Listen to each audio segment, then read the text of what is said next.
I didn't plan to find out like this. The moment my noise-canceling headphones died, I heard my husband's voice. I only have eyes for one person. You know that, don't you?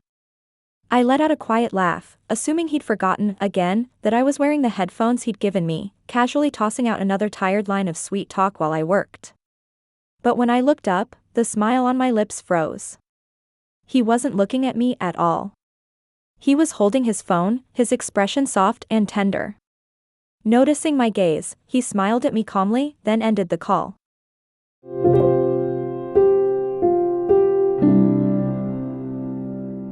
Chapter 1. A notification popped up on my phone. It was a message from Chad. An urgent work call. Did I disturb you? Then another one came in. You've been working so hard, babe. If you can't write, take a break. I stared at the screen, unable to type a single word. I instinctively adjusted the dead headphones and pretended everything was normal. The home office had returned to silence. That gentle line from earlier felt like an illusion. My eyes drifted back to the script for our latest couples video, and my mind went blank. A work call? What kind of client needed that tone of voice? Chad and I, together from college to marriage, were what everyone online called a perfect couple, soulmates. We never fought. He was always gentle, always considerate. Half of my million followers were there because of our sweet, everyday moments. Cheating? I had never imagined that word would have anything to do with him. I took off the headphones, my movements stiff, and plugged them in to charge. Chad, who was sitting across from me, immediately stood up, walked over, and started massaging my shoulders. Did your headphones die? His voice was full of concern. I shook my head, forcing my tone to sound normal. Almost. I'm just charging them. Didn't I tell you not to let them run out completely? It's bad for the battery. I rubbed the matte surface of the headphones. He'd given them to me half a year ago. There was construction nearby, and I'd complained that I couldn't focus on writing. The next day, they were in my hands. The moment I put them on, I was sealed off from everything else. I'd been deeply moved by his thoughtfulness. If the brand hadn't suddenly changed the requirements for this new video and tightened the deadline, I wouldn't have forgotten to charge them. And I wouldn't have heard that line. I can't bear to break something you gave me, I said. Chad smiled and pinched my cheek. Silly. What's there to be sentimental about? If it breaks, I'll just buy you a new one. My Anna works too hard. It's my fault for not being capable enough, making you this tired. He pulled me into his arms, his eyes full of affection and concern. The doubt that had just surfaced seemed to be blown away. I wrapped my arms around his waist. Why has your company been keeping you so busy lately? He sighed. Busy season. It'll get better soon. Then you're working hard too. I buried my face in his chest, blaming the strange feeling on creative stress. I must have been mistaken. After Chad went to shower, I opened my laptop in a restless haze and started checking the list of PR packages I'd received recently. It was part of my daily routine as a content creator. When I got to the luxury brand package from 2 days ago, my fingers stopped. The list said, limited edition lipstick set, 4 pieces, X1, branded silk scarf X1. But inside the box, there was only a silk scarf lying quietly. The lipstick set was gone. Chapter 2. That lipstick set was the brand's key product, expensive and highly promoted. I had already told my followers I'd be doing an unboxing video. I'd worked with this brand many times before. If they sent a package, it was never meant to stay off camera. I had specifically told Chad that everything in these boxes was for work and not to touch anything. The bathroom door opened. Chad came out, towel in hand, drying his hair. When he saw me standing by the shelf, the smile on his face froze for a split second. What's wrong, Anna? I pointed at the half-empty box, keeping my voice as calm as I could. Chad, where's the lipstick set? I told you that was for filming. His eyes flicked away, then he slapped his forehead as if suddenly remembering. Oh damn, my bad. Look at me. He hurried over, grabbed my hand, full of apology. It's my fault. Mike said his wife's birthday is next month and he had no idea what to get her. I thought you had plenty of things here, so I just... You know, his wife, the one who was sitting next to Chloe the last time we had dinner together. Mike, his college roommate. I remembered that gathering. But in that moment, my mind was so blank I couldn't even picture the woman sitting beside my best friend. Anna, I'm sorry. I forgot you said we couldn't touch that. It's on me. He apologized so quickly, so sincerely, that all the questions I'd prepared got stuck in my throat. When he saw that I still didn't look happy, he immediately pulled out his phone. I'll call him right now and tell him to bring it back tomorrow. No, I'll go get it myself. If worst comes to worst, I'll just buy his wife something else. He was already dialing. Watching him panic like that, my heart softened again. We'd been together for so many years. He messed up sometimes, sure, but he always put my feelings first. Forget it, I said, pressing his hand down with a sigh. Don't call. It's late, what will people think? You were just trying to help. Don't make it awkward. How can I not? He frowned, eyes full of guilt and concern. This is your work. I messed things up for you. I'll talk to the brand and figure something out. I shook my head, exhaustion washing over me. Maybe I really had been too stressed. Too sensitive. Chad saw that I was giving in and immediately pulled me into his arms, rubbing his chin against my hair. You're the best, babe. Don't be mad.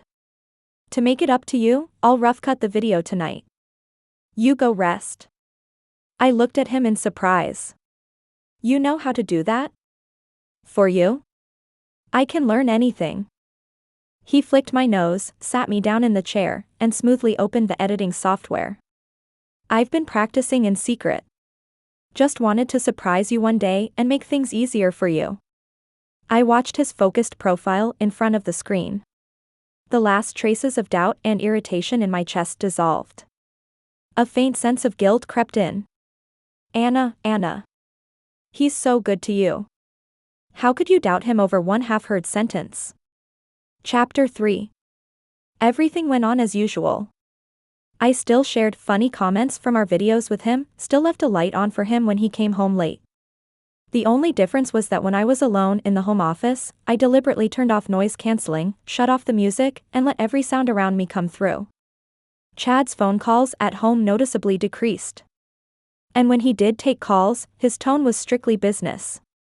The calm was so complete it was unsettling, as if that moment when my headphones died had really been nothing more than my imagination. I even started questioning myself, wondering if stress had made me overly sensitive. Until Friday, when I realized one of my filming props was missing. After searching everywhere, I finally remembered, I might have left it in Chad's car the last time we went out to shoot. I took the keys and went down to the garage. When I opened the glove compartment on the passenger side, my hand froze. A lipstick lay in the corner. It was from that luxury brand. The main shade from the set that had gone missing. That lipstick hadn't even been released yet. The brand had sent it in advance. My hands trembled as I picked it up and twisted it open. There was a clear lip print on the bullet. Mike's wife had already received her birthday gift. In the passenger seat? I sat there in the car, gripping the lipstick, my limbs turning cold. Every lie I had told myself collapsed in that instant. Why? I clenched the lipstick and pushed the door open, the words of confrontation rushing to my lips, only to be swallowed back down. Tearing everything apart would be easy. But after that, how was I supposed to clean up the wreckage of this perfect love everyone admired? Hearing the door, Chad hurried over from the kitchen, still wearing an apron.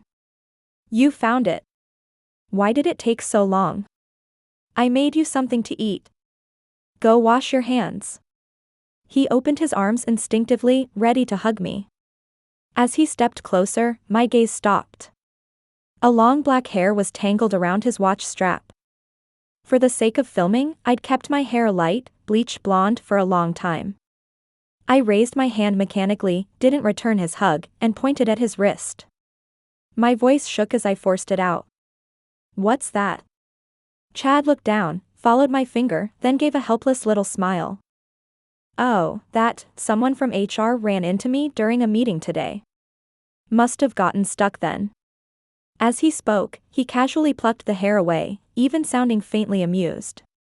"What's with you? Like a little detective, nothing gets past you." I looked at him. At the face I had loved for so many years. At the flawless tenderness in his eyes. I lowered my gaze and said nothing, afraid my voice would break if I spoke. Quietly, I pulled away and went into the bathroom. The bowl of noodles I usually loved, loaded with toppings, sat there untouched. I barely looked at it before claiming my stomach hurt and pushing it aside. He looked genuinely worried and even reminded me to take my medicine. Late at night, Chad held me in his arms. I couldn't sleep. His breathing was steady, as if he were already deep asleep. In the dark, I replayed our old videos over and over. Those sweet glances. That effortless chemistry. Comments streamed by, "So cute. Perfect couple." If all of that was fake, then what was real? I opened last month's most liked couple quiz video. On screen, I was smiling brightly. Chad looked at me with nothing but affection. But when I scrolled down to the comments, one highly upvoted post with a screenshot shattered every illusion. It was from a gossip account I never believed before, one dedicated to exposing influencers. They had zoomed in on the video, marked a bright red arrow pointing at the reflection in the glass window behind Chad. The caption read, "Am I seeing things?" or "Anna is answering in front, Chad is smiling, but his eyes keep drifting toward the reflection. That mouth shape, is he silently saying, 'I love you'? To who?"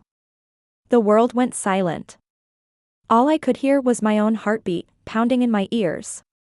I dragged the progress bar back and watched frame by frame. With each frame, my heart sank lower. Through the blurry reflection, I couldn't tell who was there. But Chad's gaze, it definitely wasn't on me. And that barely noticeable movement of his lips. I didn't dare think. The replies were already piling up. "Holy crap, internet detectives are terrifying. Now that you point it out, it really does look like that. He's not looking at Anna at all. Don't hate me, but I've always felt his eyes don't look at her like a lover, more like he's doing a job. This video is especially obvious. Is it possible Anna is just his image booster? Marrying her means skipping 20 years of struggle. Acting loving on camera isn't that hard. The way he looks into that reflection is way more sincere. I'll bet anything he's got someone on the side. Was all the love I believed in just acting? I suddenly remembered once, when he saw comments calling him a kept man, he'd laughed it off, but that night, he stood on the balcony smoking for a long time. Maybe he was just looking at staff? There are always people around during filming. Someone immediately replied. "Stop defending him. Anna has said herself, she writes all their couple scripts to create a two-person atmosphere. When they film, it's only the two of them." Yes. For the sake of authenticity, there was never anyone else there. The two-person world I had carefully built had become the perfect stage for his secret. I turned off my phone. The dark screen reflected my pale face and hollow eyes. So everyone in the world was a spectator. And I was the only one wearing noise-canceling headphones, living inside the tragedy I thought was my own love story. Tears slid silently from the corners of my eyes, soaking into the pillow. Chapter 4. I must have fallen asleep at some point without realizing it. When I woke up, the only thing left in the house was a cold breakfast on the table and a note from Chad beside it. "Don't eat it cold. 1 minute in the microwave." His tenderness seemed flawless. And yet, even though my eyes were swollen like walnuts, he hadn't noticed my breakdown at all. I sat in front of my computer, unable to write a single word, unable to eat. I still didn't know what to do. I scrolled through my contacts, over and over, until I realized there was only one person I could truly talk to, only one person who could comfort me. I called my best friend. It rang for a long time before she finally picked up. Chloe's voice on the other end was weak and hoarse, thick with congestion. Hello? Anna? What's wrong? I opened my mouth. The words "I think I've discovered Chad is cheating" got stuck in my throat. She cut in before I could say anything. Can we talk about your stuff tomorrow? She sounded exhausted. I feel terrible today. My head is killing me. I need to sleep. Beep, beep. I stared blankly at the phone as the line went dead. A sense of being abandoned by the entire world clenched around my heart. When I was at my most confused and helpless, the only person I could turn to had hung up on me. But then I remembered how off Chloe had been lately, always saying she was stressed, couldn't eat, couldn't sleep. The last time we met, she'd held my hand half joking, half serious, and said, "I really envy you. You have parents who love you so much." She'd even asked curiously how I was found after I got lost as a child, how my family recognized me by a keepsake. I'd taken it as simple envy, never thinking about how much loneliness might be hidden behind it. She'd grown up without parents. How cruel that contrast must be for her. My own world was already falling apart, but I couldn't leave her alone like this. She was the last piece of reality I still had to hold on to. That thought overpowered the chaos and sadness in my chest.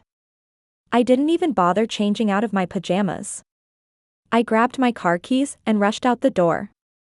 I had to go see her. When I opened Chloe's door with the spare key, the entryway light was off and the living room was a mess. Snack wrappers, takeout boxes, crumpled tissues scattered everywhere. Chloe was curled up in the corner of the couch, covered by nothing but a thin blanket. At the sound of me coming in, she slowly lifted her head. The face that was usually so striking was drained of all color, pale as paper. A flicker of emotion crossed her eyes, expectation, maybe even relief. But when she saw it was me, that flicker vanished. It turned into something heavy and fragile, a mix of grievance and vulnerability. "Anna, why are you here?" Her voice trembled. I hurried over and touched her forehead. It was icy cold. "What's wrong with you? Are you sick? Why didn't you go to the hospital?" My eyes were already burning. At my questions, Chloe's tears broke free. She suddenly lunged forward and hugged me, sobbing so hard she could barely breathe. "Anna. I was fooled. He's a bastard." As I kept soothing her, she told the story in broken pieces. She said she'd met a man recently. He'd been gentle, attentive, treated her so well she thought she'd found true love. Then she got pregnant. And the moment he found out, he disappeared. Completely unreachable. Yesterday, I went to the hospital and had the procedure. She clutched my arm, her nails digging into my skin. "Anna, I don't have a home anymore. I have nothing." The word procedure exploded in my ears. My mind went blank. The sadness and anger I'd felt from merely suspecting my husband's betrayal. In front of her brutal reality, it all felt trivial. Petty. Almost ridiculous. My chest ached. I could only hold her tighter, patting her, shaking back over and over. "It's okay, Chloe. It's okay. You still have me. I'll stay with you." After a long time, she cried herself to sleep in my arms. I carefully carried her into the bedroom, tucked her in, and tiptoed back out. I wanted to boil some water for her so she could drink it when she woke up. When I turned toward the kitchen and instinctively reached for the fridge, my movement stopped. A folded hospital receipt was stuck to the fridge door with a cartoon magnet. Maybe I was looking for discharge instructions. Without really thinking, I pulled the slip of paper down and unfolded it. It was a surgical payment receipt from the city hospital. My gaze drifted downward, slowly, until it reached the bottom line, family member/emergency contact signature. The blood in my body seemed to freeze. His familiar, reckless handwriting filled the space. Chad. Chapter 5. I stared at that name for a long time. So long that it stopped looking like a name. So long that the handwriting felt unfamiliar. My fingers moved as if they had a will of their own. I took out my phone. Focused. Took a picture. Turned that thin slip of paper into a permanent record. Then I folded it back along the original crease and pinned it to the fridge again, the magnet placed at the exact same angle. As if I had never seen it. I opened the fridge, took out a bottle of water, turned around. Walked into the kitchen, plugged in the kettle, and turned it on. The hum of boiling water was the only sound in the room. It wasn't until I stopped moving that I realized my hands were shaking, so badly I could barely hold the bottle. Not from anger. Not from grief. Just a raw, instinctive tremor I couldn't control. I leaned against the cold counter and took a deep breath, trying to steady myself. But my mind refused to cooperate. The lipstick. The strand of hair. And that line I had thought was meant for me. I only have eyes for one person. You know that, don't you? A faint rustle came from the bedroom as Chloe shifted in her sleep. I straightened, picked up the hot water, and walked in, setting the cup on her nightstand. I even tucked the blanket around her. Just like the closest, most considerate friend I had always been. In her sleep, Chloe seemed to sense something. Her brows drew together, her lips moving as she murmured. I leaned down, trying to hear. Chad. The name slipped from her lips, clear, soft, full of trust. It felt like a blade drove straight into my chest. I stood upright again and looked at her pale face, expressionless. Suddenly, it all felt absurd. Had this same face cried in my arms yesterday? The way it must have cried in my husband's? Chapter 6. I stepped out of the bedroom and closed the door gently. I didn't leave. Instead, I started cleaning the wrecked living room. Snack wrappers. Takeout boxes. Crumpled tissues. I scrubbed the place clean. Cleaned the battlefield of their affair until there was nothing left. By the time I was done, night had fully fallen. I took out my phone and opened my account dashboard. Watched the follower count climb, the packed schedule of brand deals, the videos tagged with a perfect love. Then I opened Chad's messages. Scrolled up. All those sweet, everyday conversations now looked almost absurd. I let out a soft laugh. Opened the chat box and typed. Chloe's sick. I'm staying at her place to take care of her. I won't be home tonight. Almost immediately, Chad called. I stared at the word husband flashing on the screen, hesitated for a second, then answered. Hey. Anna. Why are you taking care of Chloe? What happened to her? I leaned against the wall and slowly slid down to the floor. She's fine. Just not feeling well. Don't exhaust yourself. Your stomach isn't great either. On the other end of the line, he was flawless in his tenderness. Do you want me to come pick you up? Or bring you some dinner? I almost laughed. Pick me up from where? From our home to his mistress's place? What was he going to bring? Dinner for the woman who had just aborted his child? No. I cut him off, feeling the last bit of strength drain out of me. I'm tired. I'm going to sleep here. You, don't forget to eat. I hung up and tossed the phone aside. The tension snapped. My vision swam. A wave of nausea surged up my throat. I staggered into the bathroom and dropped to my knees by the toilet, retching. My stomach twisted violently, but there was nothing but acid. Collapsed on the cold tiles, a thought burst into my mind along with the sickness. My period was almost 2 weeks late. I pushed myself up and opened the bathroom cabinet. Chloe's cycle was irregular. She kept pregnancy tests on hand, just in case. My hands shook as I dug to the very back of the cabinet and pulled out an unopened box. 5 minutes later, staring at the 2 bright red lines, the world spun. I had to grab the wall to keep from falling. I was pregnant. After I found out my husband had taken my best friend to get an abortion. I found out I was carrying his. This time, I threw up until it hurt. The bathroom door suddenly opened. Chloe stood there, bleary-eyed. When she saw what was in my hand, the concern on her face froze. Anna, you. I looked up, wiped the sourness from my lips, and smiled. I lifted the test slightly. Look. What a coincidence. You just got rid of one. And now, I'm pregnant with another. So tell me. Which one do you think he'll like more? Chapter 7. The color drained from Chloe's face in an instant. Panic flashed through those fragile, innocent eyes. But it didn't last. She staggered backward, tears spilling out. Anna, what are you talking about? Are you just too emotional because you're pregnant? She covered her mouth, eyes wide with disbelief. How could I? We're best friends. I leaned against the wall, silently watching her performance. Chloe completely lost her composure. She grabbed the phone from the couch, fingers shaking as she unlocked it. No, something's wrong with you. I have to call Chad. The call connected almost immediately. Through her sobs, she pleaded into the phone, Chad, come here, please. Anna, she seems to have misunderstood something. She's holding a pregnancy test.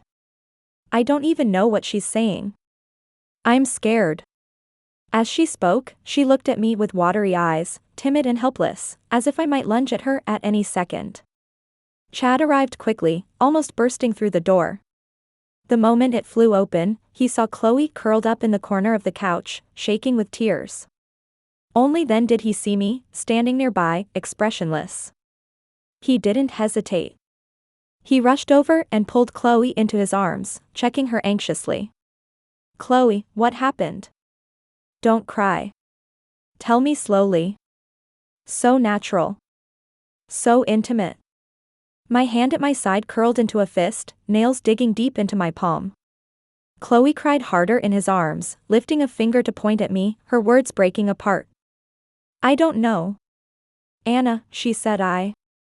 Only then did Chad turn his gaze to me. His brows were tightly drawn, his face dark. Anna, what exactly are you trying to pull? I didn't answer. I just lifted my chin slightly, signaling him to look at the fridge. Go see for yourself. Chad followed my gaze. When he saw the receipt stuck there with a cartoon magnet, the first crack finally appeared in that ever-gentle face. He strode over, yanked the paper down, unfolded it, and went pale. Anna, listen to me. He turned to me, panic in his voice. It's not what you think. This is. Chloe didn't want me to tell you. Her boyfriend is my colleague, he couldn't sign it himself, I was just helping out. Such an absurd lie. And even now, he was still trying to cover it up. I couldn't help thinking, if I hadn't found all those cracks, would I really have believed him? I looked at him and said nothing. At that moment, Chloe let out a pained whimper from behind him. I feel so dizzy. Then her eyes closed and she collapsed straight into his arms. Chloe. Chad scooped her up and rushed past me. From start to finish, he never once asked, what pregnancy test? Never even realized that his wife, his legal wife, had just found out she was pregnant. I let out a soft breath, slipped the pregnancy test I'd been gripping into my pocket, and said, stop. Chad halted. Anna. Haven't you caused enough trouble? He didn't turn around. His voice was full of irritation.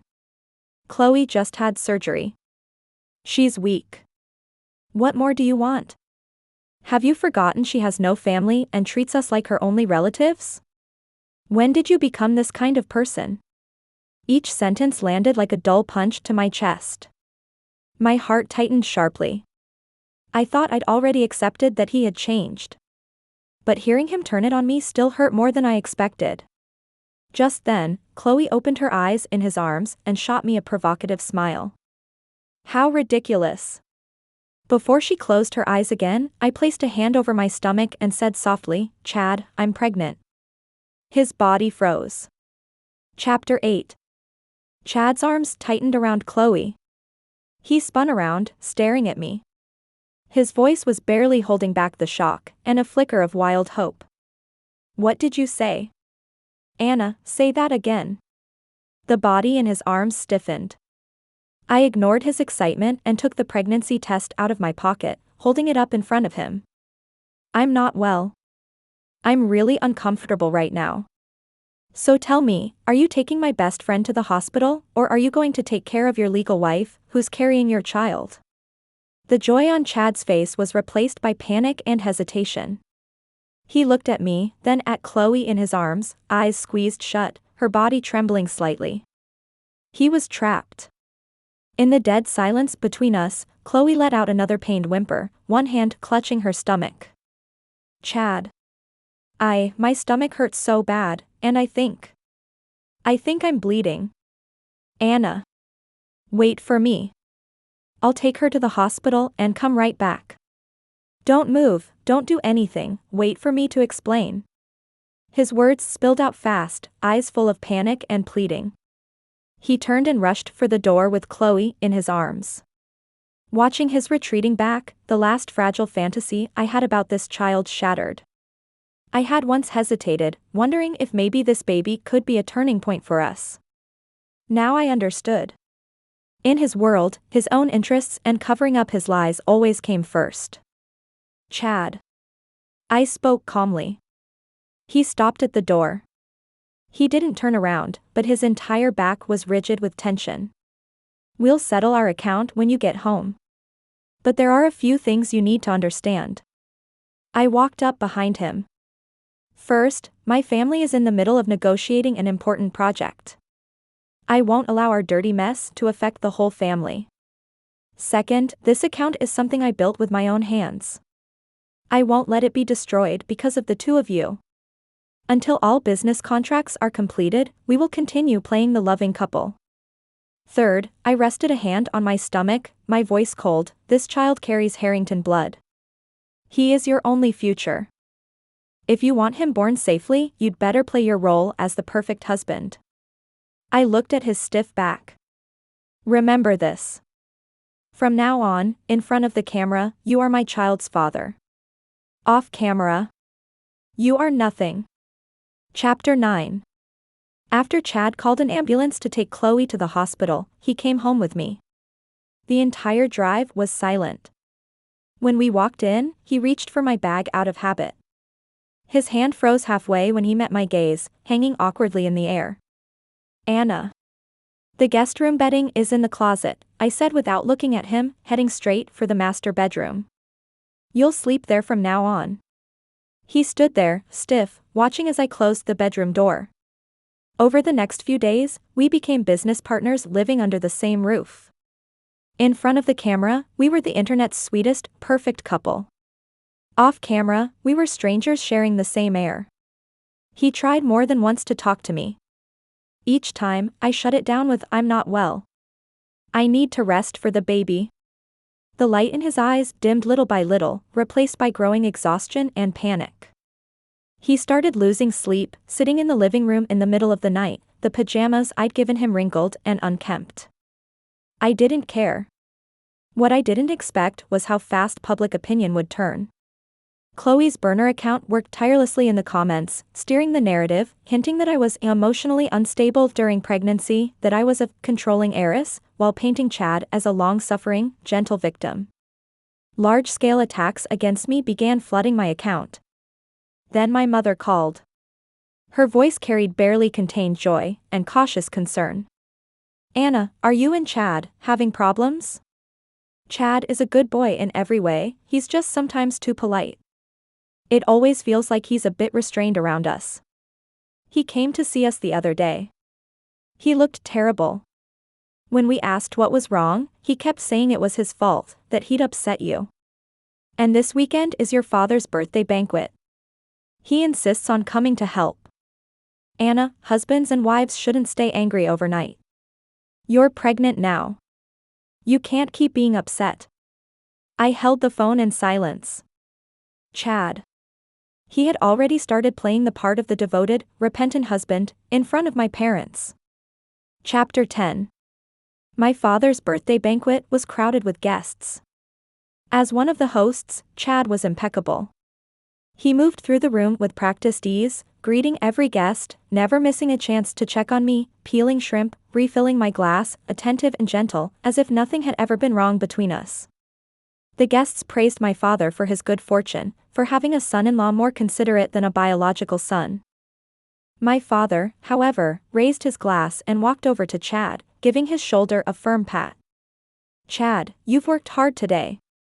He glanced toward me, chatting with a few ladies nearby, then his tone shifted. His voice wasn't loud, but it carried unmistakable authority. "Anna is pregnant. Her moods will fluctuate. She is the Harrington family's most cherished treasure.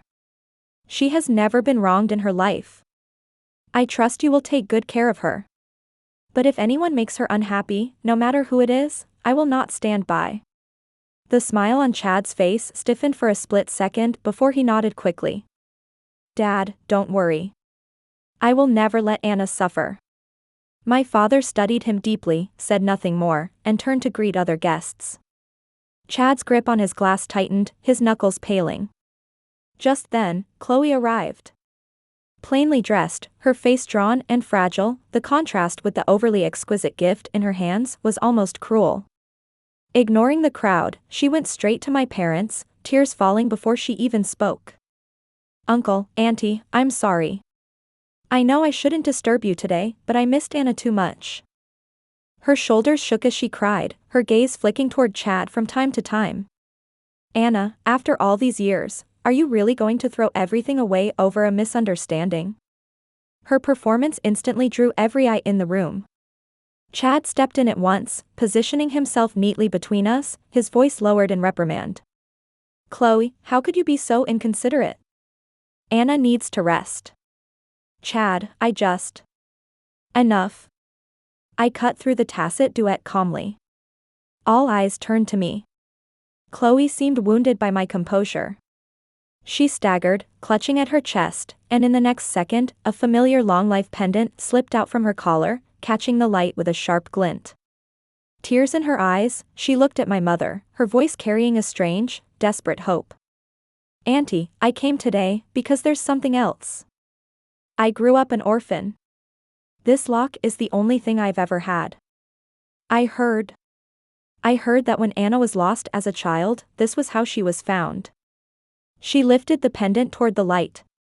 The family crest was faint but visible. "I don't dare ask for anything," she choked.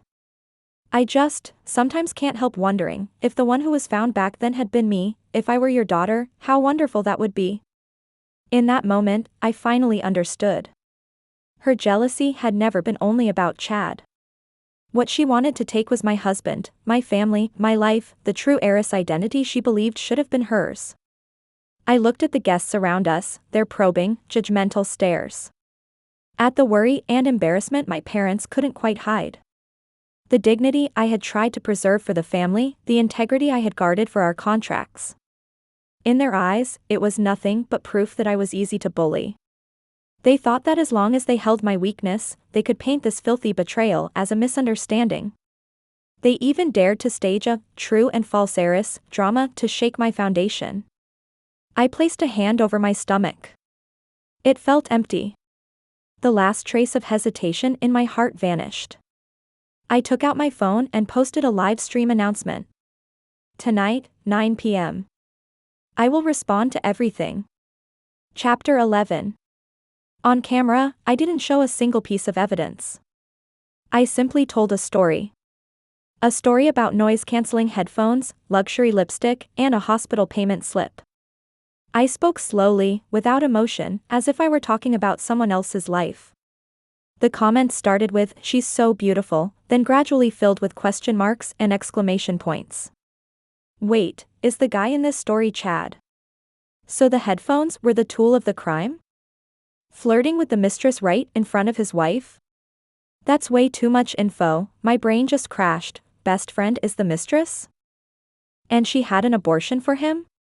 Anna, blink if this is a new script. My phone went crazy on the table. I answered and put it on speaker. "Anna. Are you out of your mind? Chad's hoarse scream, mixed with static, exploded into the live stream. Turn it off. End the stream right now. Do you really have to destroy everything? The comments instantly blew up. Holy shit. That's Chad's voice. He just outed himself. Here we go. Main characters online showdown. Front row seats, popcorn ready. Listen to him losing it, this is 100% real. Trash man, rot in hell. Everything? I let out a soft laugh into the mic. You mean the part where you accompanied my best friend to terminate your child? No. Anna, it's not like that. His rage flipped into pleading in a heartbeat, his voice cracking. I love you. Everything I did was because I love you too much. I was terrified of losing you. The comments translated his subtext in real time. Classic. Because I love you so much, I cheated. Being with you is too much pressure. Everyone says I married up, that I'm living off you. In front of you and your family, I can never hold my head up. His voice grew hoarse as he slipped effortlessly into the victim role. So Chloe's worship made you feel like a man again? I cut in lightly. He choked, then grabbed at the lifeline. It was her. She seduced me first. I was just confused for a moment. Anna, I've regretted it for a long time. I cut her off. I regretted it the day I signed at the hospital. Here comes the blame shift. Trashman combo, I'm insecure plus she tempted me. You were literally with the mistress at the hospital. Spare us the fake devotion. Cut her off. I laughed softly. So at my father's birthday banquet, were you two performing your clean break in front of me? Gold digger. Kept man. I laughed softly. Remind me, who was the one who begged to join my company in the first place? My voice cooled. Chad, you didn't give me those noise-canceling headphones so I could work in peace. You gave them to me so you could, right under my nose, tell my best friend, I only have eyes for you. Didn't you? On the other end came his ragged breathing and frantic excuses. I was wrong. Anna, I really know I was wrong, for the baby's sake, for everything we've been through. The baby? I turned to the camera and smiled, pure mockery. Your last bargaining chip? The moment I found that payment slip, I took care of it. Then I calmly held the gynecology procedure report up to the camera. Queen behavior. Absolute legend. She did it herself, this is elite level counterattack. I spoke evenly to the camera, and to him. Chad, what you truly love is your own pitiful ego. This child was never meant to be a tool for your moral blackmail. He deserved to be born into something clean. Not with a cheating father and a home built on lies. On the other end of the line, his sobbing finally collapsed into a wail. Somewhere in the background, faint but sharp, I thought I heard sirens. My father never waits until tomorrow. Chapter 12. I ignored the noise still coming from the call and instead held up a photo of the pendant to the camera. As for Miss Chloe, I said calmly, I know you're watching. You've always believed that because of this, you should have been the Harrington's daughter. Haven't you? In the live stream frame, my mother walked in. There was no anger on her face, only pity. My child, we looked into it, she said. This pendant was a graduation gift my father once gave to a student he sponsored. Your mother was that student. I looked into the camera, as if staring straight at Chloe's stunned, collapsing face. Life isn't a romance novel. The Harrington family didn't find their daughter through keepsakes. We found her through blood. So everything you schemed to steal was, from beginning to end, nothing more than a joke you told yourself. The man you took is trash I already threw away. The life you fantasized about was never yours to begin with. I took a slow breath and, for the first time since the storm began, smiled, light and unburdened. My story ends here. This account will be on hiatus starting today. Oh, right. I lifted my phone. A message from my lawyer lit up the screen. By the way, the day I scheduled the procedure, I also had my assets legally locked down. As for Mr. Chad, he may want to have a long conversation with my father's legal team about corporate fraud and illegal misappropriation of company funds. The moment I finished speaking, the live stream comments detonated. Holy shit, go check. Harrington Group just posted an announcement on their official site, formal charges against Chad for embezzlement, lawyer's letter attached. This speed is insane. Not just that. Check the local news alerts. Police just confirmed Chad has been criminally detained for economic crimes. And Chloe too. The notice says she's an accomplice, both taken in for investigation. Clean sweep. So satisfying. I watched the comments fly. Those confirmations and cheers from strangers felt like long overdue fireworks, bursting just for me. I ended the stream and picked up the pair of noise-canceling headphones from the table. Once, I thought they were proof of love. Now they were nothing but irony. I didn't put them on. I didn't throw them away. I simply placed them into the deepest drawer. Then I walked to the window and pushed it open. The city's nighttime noise rushed in, and for the first time, it felt peaceful. My life no longer needs to be muted.